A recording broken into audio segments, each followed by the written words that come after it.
Welcome to the Intercourse Show. I am your host, Mr. B. Today we have a very exciting show for you. We are reviewing the bigger picture. We'll call it that. Trump's bigger picture. What is his overall plan for the Gaza peace deal? I haven't really been following it along that much. There are two different camps in the Republican Party. Some say that Trump's agenda should be centered around America First priorities, and others say Trump should be doing everything to support Israel and whatever their agenda is, because Israel is our greatest ally. And for the most part, it appears as if the folks who say that Israel is our greatest ally has been winning, as they've been able to successfully get Trump to sort of support a lot of things on their agenda, such as bombing Iran, such as potentially doing a regime change. And a lot of people have sort of criticized Trump for that. But this young lady, which we're about to see, sees it differently. She thinks that Trump is kind of writing his own agenda and not necessarily being swayed by any one side or the other, but he is taking a middle of the road approach that really suits his agenda and not anyone else's. And he is creating allies in order to do that. I thought that was an interesting theory. And so I wanted to share the video of her analysis of the situation as it occurs in the Middle East. So without said, let's jump right into it. Of irony rippling through the magosphere right now. Many are fixated on Mark Carney's New World Order speech in China as if it's the unveiling of a terrifying master plan. As you mentioned, mine is the first visit of a Canadian Prime Minister to China in nearly a decade. The world has changed much since that last visit, and I believe the progress that we have made in the partnership sets us up well for the New World Order. But they're missing the point. Carney isn't announcing a new empire. He's admitting the old one is dead. The global elites are scrambling because they actually don't have a New World Order 2.0 to replace the old one. All they can do is panic over the chaos the president is creating. That's their new narrative, and the New York Times even devoted a massive amount of editorial space to this exact point just a few days ago. But if you listen to Donald Trump, he's very clear that he is doing the exact opposite. He has explicitly rejected all of the previous administration's addictions to regime change and instability. That the meeting went well. Why align with Delcy Rodriguez and the remnants of the Maduro regime and not with Machado, who has the support of the Venezuelan people? Well, if you ever remember a place called Iraq where everybody was fired, every single person, the police, the generals, everybody was fired, and they ended up being ISIS. Instead of just getting down to business, they ended up being ISIS. So I remember that. And it's not just Venezuela where the president isn't playing by the rules of the post-war order. This week, the neocons were caught flat-footed when the president did not launch a military strike on Iran. No regime change today. I'm Susan Kokinda. I've tracked the imperial great game for decades. And what most people accept as the norms of foreign policy, I've exposed as the tools of the modern-day British Empire. So if this is your kind of fight, please hit those like, share, and subscribe buttons so we can stay in touch and we can reach more people. Here's what I'm going to cover today: how the president is not falling for the chaos option in either Iran or Venezuela, and how he is neutralizing two of Britain's key capabilities in the Middle East. So what President Trump is doing in Venezuela and the Mideast shows he is not playing by any New World Order script, whether it's a new one or an old one. And the New York Times had to trot out a bunch of British bred or trained analysts to mourn the collapse of their empire. True to form, 4 of the 5 contributors to this virtual obituary to their system were trained at Oxford, Cambridge, and the London School of Economics. The Times had to go directly to the motherland to craft their new narrative. That is what President Trump's approach to Venezuela and Iran, not to mention Greenland, represents to the elites. Proof that their post-war order is dying. And while they're wringing their hands, look at what President Trump is actually doing. Look at the White House meeting with the Venezuelan opposition leader Maria Machado, where she gave President Trump her Nobel Peace Prize. Now, first off, let's remember the recent history of who's gotten the Nobel Peace Prize, like Barack Obama, and you'll have a pretty good hint of who's deploying Machado, whatever her own intentions may be. Now, it did take a good 2 weeks for her sponsors to wrangle a photo op with the president. But is President Trump jumping on the Machado bandwagon? Well, first, before he met with Machado, he posted about a very productive meeting with the new Venezuelan leader, Delcy Rodriguez. And then he had this exchange with the press. Why align with Delcy Rodriguez and the remnants of the Maduro regime and not with Machado, who has the support of the Venezuelan people? Well, if you ever remember a place called Iraq where everybody was fired, every single person, the police, the generals, everybody was fired, and they ended up being ISIS. Instead of just getting down to business, they ended up being ISIS. He made clear that what he is doing is about stability, not another regime change operation, which gets us to Iran. Now, if you want to look at the chaos principle in full operation, look at the Mideast for the past 80 years. The president talked about chaos in Iraq, but it holds just as tragically for Libya, Syria, Lebanon, Yemen, and very much Palestine and Israel. And of course, Iran has been central to the imperial great game for more than a century. From the British-French overthrow of the nationalist government of Mossadegh in 1953, with a big assist from the Dulles brothers, to the overthrow of the Shah in 1979. And I think Donald Trump knows that replacing one British-manipulated regime with another isn't going to help anybody. So he's not playing by their script. And that has left the neocons in a state of shock when Trump did not launch a military intervention into Iran. Instead, he put out a truth that Iran had canceled the scheduled executions.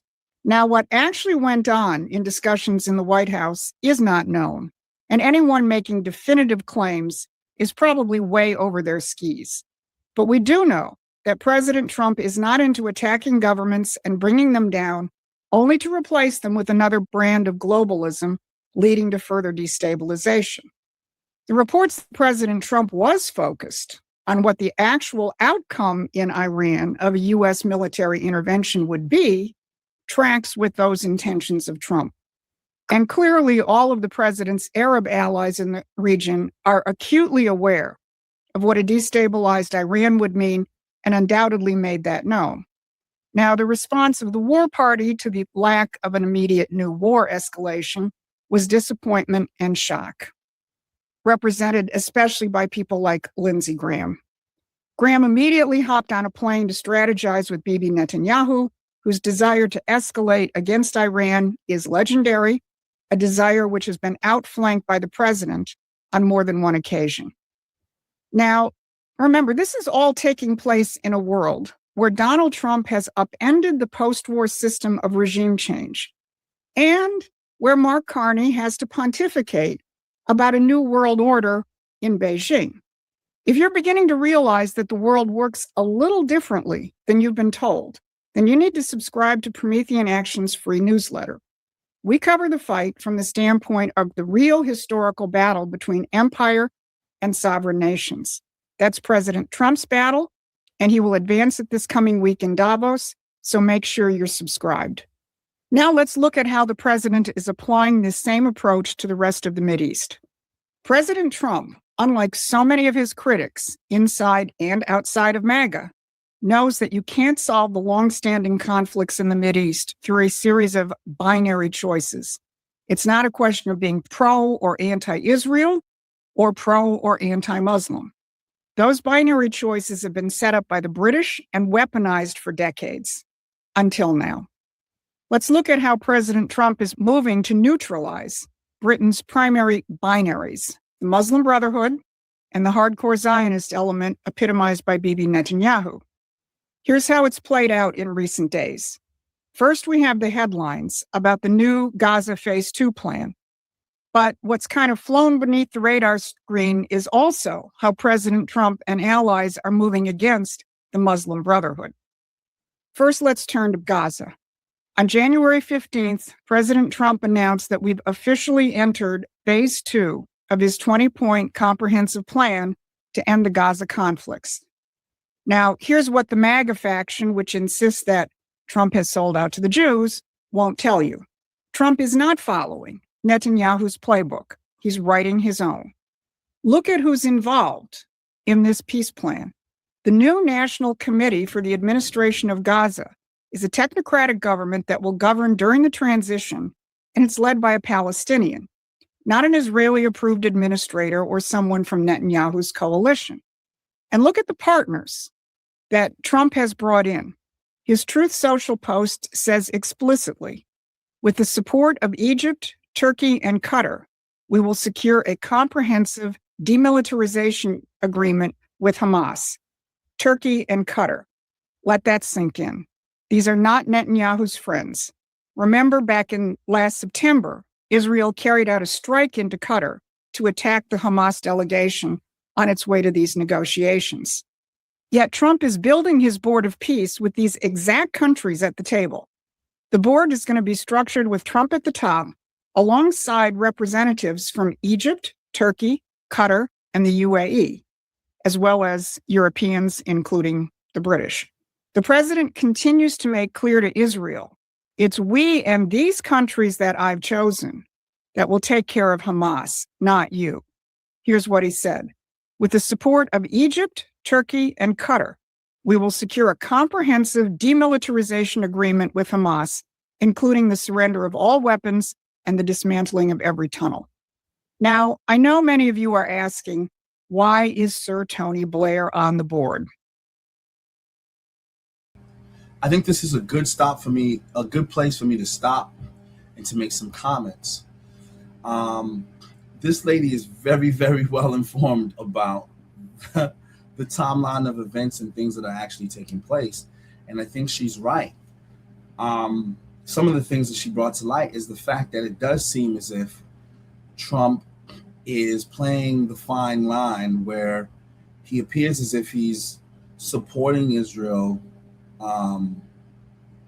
agenda, but he's making tweaks along the way to ensure that Israel is not, perceived as the one crafting his decisions. She raised a good point here when she starts talking about who Trump has decided to put on this board of peace. And it is true, Qatar is one of the key countries in there. Now, to Qatar's credit, they've been a great U.S. ally, and they're actively negotiating on peace arrangements within that region. Qatar, Saudi Arabia, some of these places are very close to Trump, and it's really a fine line for Trump to balance because he's got a relationship with Israel, and Israel doesn't particularly like their influence on him. They want to be the biggest influence on him. And it does seem as if Trump, in the measures that he took, is drawing a line between the sand where he's saying once Israel attacked Qatar while they were in the middle of their peace talks, he actually signed an executive order saying that any country that attacked Qatar, we will defend Qatar because Qatar is an ally. So that was almost a messaging to anyone who may have that as a wise idea not to do it. So I think that in a way neutralizes Israel's offensive against the Qataris. But also, Trump kind of has business dealings with all these people, right? He's got business dealings in Israel. He's got business dealings in Saudi Arabia. He's got business dealings in Qatar. They're either directly connected to him or indirectly connected to him through his organization, his children, or whatnot. And he just personally likes who he likes. I think he likes those guys. And so I think their words and their input weighs in on Trump. And so they have a lot of credibility in Trump's eyes. Now, I do believe Trump's heart is to stand with Israel and to ensure that no one really kind of takes advantage of Israel simply because they're the smaller country. And I can understand that. But at the same time, too, I think he's trying to find the proper balance.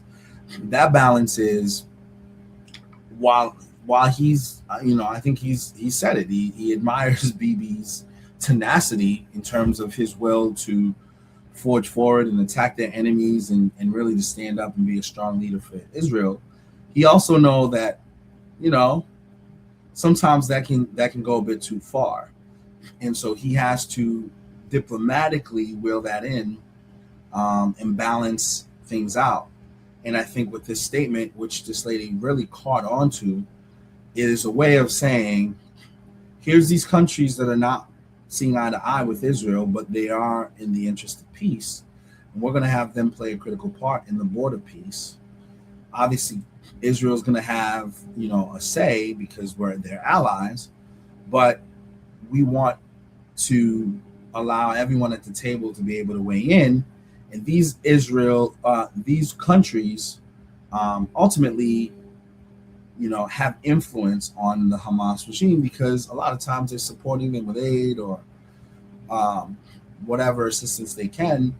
And so those countries often, rely on these perceived leaders in the Muslim world for advice. And their input is just as critical towards solving the peace as Israel's input is for us. So Trump, rightly, I think, in his assessment, is saying, let's make sure that these people have a voice at the table and that we're not just doing it exactly how Israel may want it done, but we're going to do it with our own spin and our own twist on it. I think that's a great observation on her part, and kind of a wise approach on Trump's part. And the dismantling of every tunnel. Now, I know many of you are asking, why is Sir Tony Blair on the board? Well, that is a good question. Whether it's a case of keeping your enemies close or leveraging Blair's extensive Arab ties for specific tasks, the president clearly has a plan, and it's not Tony Blair's. But there's another layer to this story that almost no one is discussing. While the headlines focus on the obvious players, Trump and his team are quietly moving against the real infrastructure of regional destabilization, the Muslim Brotherhood. On January 13th, Secretary of State Marco Rubio announced the designation of the Egyptian, Jordanian, and Lebanese chapters of the Muslim Brotherhood as terrorist organizations. This isn't symbolic, this is surgical. Rubio stated clearly that the United States will use all available tools to deprive these Muslim Brotherhood chapters of the resources to engage in or support terrorism. And simultaneously, Treasury Secretary Scott Bessent announced the Treasury will cut off these organizations from the global financial system. Now, here's where it gets really interesting regarding Britain. The UAE just announced it will cut funding for citizens who want to study in the United Kingdom, out of fear that their Emirati students could be radicalized by Muslim Brotherhood Islamists in Britain. Think about that. An Arab Muslim nation now views a European nation as a dangerous Islamist radicalization hotspot. And that's not my analysis, that's the UAE's. So this British operation is being exposed and rolled up. The Muslim Brotherhood, founded in Egypt in 1928, has been the vehicle through which British imperial interests have manipulated the Middle East for nearly a century. And through there, they've spawned manifold terrorist groups, fomented coups, and destabilized governments from Cairo to Damascus. And this brings us to Egypt. On January 16th, President Trump sent a personal letter to Egyptian President el-Sisi, thanking him for his mediating role between Israel and Hamas. He has also invited el-Sisi to serve on the Board of Peace, although the Egyptian president hasn't yet accepted. Why el-Sisi? Because Egypt has been ground zero for the Muslim Brotherhood fight. El-Sisi came to power in 2014 by removing the Muslim Brotherhood's president. I want to weigh in on another point she just made. She mentioned British interest and how they were instrumental in drawing some of these borderlines. Obviously, when Israel was established, Britain had a lot of control over that area, and they were kind of instrumental in setting what the boundary lines are. Now, this does show a little distinction because Tony Blair is now at the table, possibly to ensure that British interests is still being carried out to some extent. And I think what she has alluded to is the fact that Trump is managing the threat of some sort of European underhanded tactic wisely, in that he doesn't necessarily see them as a friend, but he doesn't necessarily see them as an enemy, and he just wants to keep them close so that he can understand what their thinking is. Now, geopolitical politics has a lot of different angles, and it's hard to kind of follow everybody's motivating factors, right? There are people who wants to see conflict go on because in some ways they benefit. And so there are different interests that you may see, some direct, some indirect. Some rise to the surface and others you can't quite put your finger on. But it does seem like she's indicating that there were other interests at hand here that is currently being managed, and Trump is selectively dealing with each one wisely. Interesting. It's a different perspective that I haven't heard before. So I think it's good that she's raising this point. President Mohammed Morsi, one of the first Arab Spring operations that Barack Obama supported. And el-Sisi banned the Muslim Brotherhood as an organization. So he's not learning about this threat from a briefing book. He's lived it. And President Trump, by bringing el-Sisi to the table as a partner, is placing the man who actually defeated the Brotherhood in a central role. That's not a coincidence, that's strategy. So what's the real picture here? Whether we're looking at Venezuela, Iran, Gaza, or the Muslim Brotherhood, the pattern is unmistakable. President Trump is not following the old imperial playbook of regime change through chaos. He's not letting Netanyahu dictate terms that serve endless conflict. He's not allowing the British-connected Muslim Brotherhood networks to continue operating with impunity. Instead, he's building something new. A board of peace with a Palestinian technocrat, and Egyptian, Turkish, Qatari, and UAE diplomats at the table.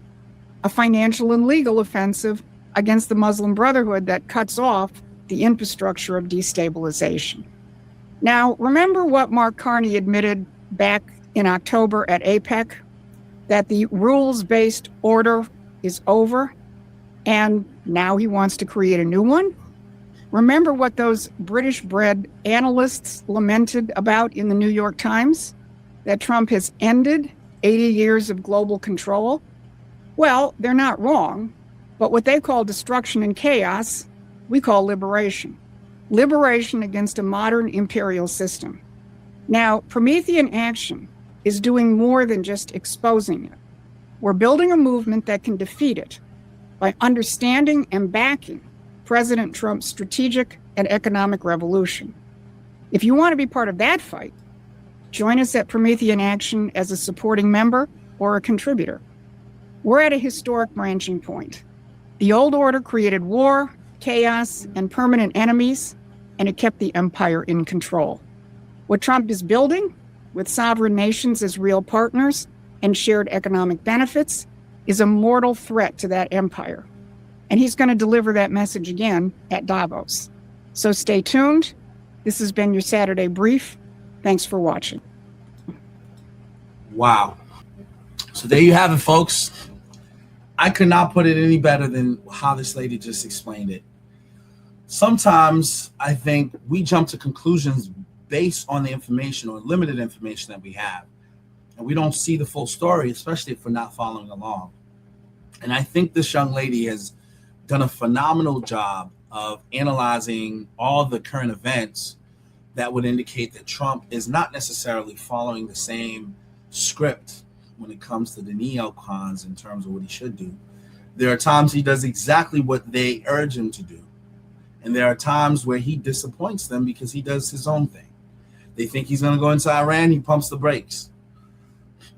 He creates a board of peace. Instead of putting an Israeli at the top of the board of peace, he puts, a Qatari or, a person from Palestine at the top of it, right? He still has influence, he still has input, but then he also surrounds it with other voices of reason like the Qataris and the Saudi Arabians, right? Same thing with Mark Carney.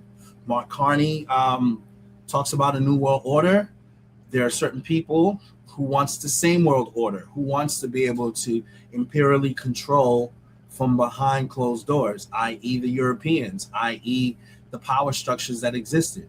And so Trump is simply saying, look, your power structure was created to serve your interest, but I want to reimagine how we go forward, how we deal with things. So he's creating a multipolar world where there's different power structures. It's not just all centralized into one westernized group, where now the U.S. is expected to police the world. The U.S. is expected to get involved in every conflict. The U.S. is expected to fund every project, to pay for every global warming thing. And in the meanwhile, we're going to get extorted in the process as these imperial governments essentially get us to do the dirty work. They get the upside, and really it costs them nothing but to manipulate us. So Trump seems to be drawing a red line where he is still saying, I don't mind being friendly with you, but I'll be friendly with you on my terms. So he's challenging the NATO relationships, right? He's saying, well, how is it that we have a military pact and we're the only one paying into it, and it's for your protection? We're sending the troops, we're sending the military, we're sending the funding, we're selling the equipment, and we're sending most of the money, and this is your land that we're protecting from your enemy. That doesn't make sense. We're going to pull out unless you put more money in. So now he went from getting them to commit to spend their 2% that they had agreed to doubling it. So he got them more money, but now at least they're taking more interest in seeing that he's not playing. He's challenging them in terms of saying, well, you want us to protect you. We want this piece of land over here because it's going to better enable us to protect you and give us a better strategic positioning against our foes, i.e. the Russians and the Chinas of the world. And so now that we're asking you to give us land, it's a big deal. So you don't want to work with us? Here's tariffs on you. So you understand that we're not doing this, you get to tell us what to do thing, this imperialistic, we're just going to pull the strings and, get this guy to be the sucker for us and to sort of be our military muscle. Meanwhile, we never give an inch when he wants something significant from us. The same front, the Canadians want to get the upside when it comes to trade. They want our American companies to make products in their countries and to hire their people and to promote their economy. And then they're putting high tariffs on goods that we send there. They're restricting certain farmers from being able to ship goods into their markets, right? And then when Trump pulls the plug and says, no, we got to renegotiate it, they want a new world order. They want to go do a deal with China. And when they go and do a deal with China, all of a sudden it's $1 trillion deal being done with China. It shows that there wasn't good faith there in the first place to be fair and equitable in terms of how you do it. So Trump is exposing the people who's supposed to be our friend is not necessarily our friend. And if they're not our friend, we're going to come at it differently. So now he's strategically saying, well, we want this place. If they want our protection and our assistance and our resources, we want them to be the 51st state. We want to be able to control what goes on over there. That's the line in the sand. Right? In the southern border, Venezuela's doing something out of pocket. They're setting up a system that de-dollarizes the world, essentially undermines the US dollar system that is the central currency for transactions around the world. And he sees that China is sort of at the root of it as they are creating these Bitcoin electronic digital currencies or bartering systems that essentially limits the US's ability to set sanctions, control the dollar, and things of that nature. That's not in America's interest and its ability to do what it does. Trump says, not putting up with it. We're going to run the operation. But then he stops at regime change in that he took out the leader. But what he's saying is, even though I took out the leader, I'm still going to keep the central functions of that government going, provided that we can get agreement on what we're not going to allow. So this isn't about slapping you outside the head and simply saying this. We're going to say we're going to take control of the resource you were using to barter around our dollar system. We're going to hold your leader in court, essentially captured. We're going to put him in court through our justice system for, other offenses that we feel he's done to us. But at the same time, we'll let your regime continue to run, provided that you know the rules and the boundaries of our relationship. So now he doesn't have chaos in that country. And he brought it up in the clip where he said, well, look, a mistake that Bush made when they took over Iraq is that they fired everyone. And those disgruntled employees ended up being their foes, their adversaries. They became leaders in ISIS and was helping the public rebel against the new regime. And he said that would be a mistake if we repeated that. So we're not going to do the same exact thing in, Venezuela. It's his own thing. Same thing in the Middle East. It seems like Trump is making a statement. Hey, we want to help our ally Israel. We stand with Israel. We want to help them. But there are also boundaries. We're not going to allow Israel to bomb Qatar, who's our friend. And if they do that again, here's an executive order to say, anytime they do that again, we have to take a stand against it and protect the Qataris. So now hopefully that draws a line. But at the same time, he wants to advance some of the agendas that Israel has. He thinks some of their concerns are valid. If you're surrounded by enemies, people who are bombing you and threatening your livelihood and saying that you should be extinct, naturally you would be paranoid. Anybody would. So I don't fault them for taking proactive measures to address the threats, their perceived threats. And I think Trump, being a rational person, understands the impetus on their part to address those threats. Any logical person would. And I understand it. I don't always agree with everything these people do, but I understand some of the actions they've taken. Now, in understanding that, there are times that lines are crossed where you give an inch, but they take a mile. And I think Trump is starting to push the levels back a little bit when he starts to see, you're doing a little too much. Let me do this. So this peace board that he's creating is supposed to kind of equalize the playing field, and he's getting a coalition of countries involved. He's invited Russia to the table, which is a major nuclear superpower. He's invited India to the table, which is a major nuclear superpower. And I think China's also going to be at the table to kind of take part in this sort of Middle East board of peace to ensure that there's enough people there to manage all the different pieces and to keep social order and structure. That's kind of some legacy building stuff that it appears that he's doing. Now, we don't know how it all is going to play out, but I think how this lady's connecting it together, it gives more context to what we've been seeing. We've been seeing bits and pieces of stuff, but without drawing the lines and the connections to what's actually happening. And I think as we do that more and more, where dots are connected, you're able to kind of pull in and say, okay, maybe there is a bigger plan there that's well thought out, that's may have some legs because it's never really been tried before. So Trump, in his own way, is restructuring things. Hopefully it's for the better. Now, there's some pain points that's happening. Here there's people whose prices are too high. The tariffs have having an effect. But if in the long run it brings back jobs, it makes the middle class come back to life, it might be worth the wait. It's only been 1 year, folks, and we got a lot to track. But we're trying to keep track of it. As always, I thank you guys for joining me. This is my analysis of the analysis that was done. But I do welcome your voice to weigh in on this particular subject. I ask that you like and subscribe, connect, and share this video amongst the many others that we have posted, and let your voice be heard, but also take part in the conversation. I'm just a man trying to make sense of it all. I pray for our leaders.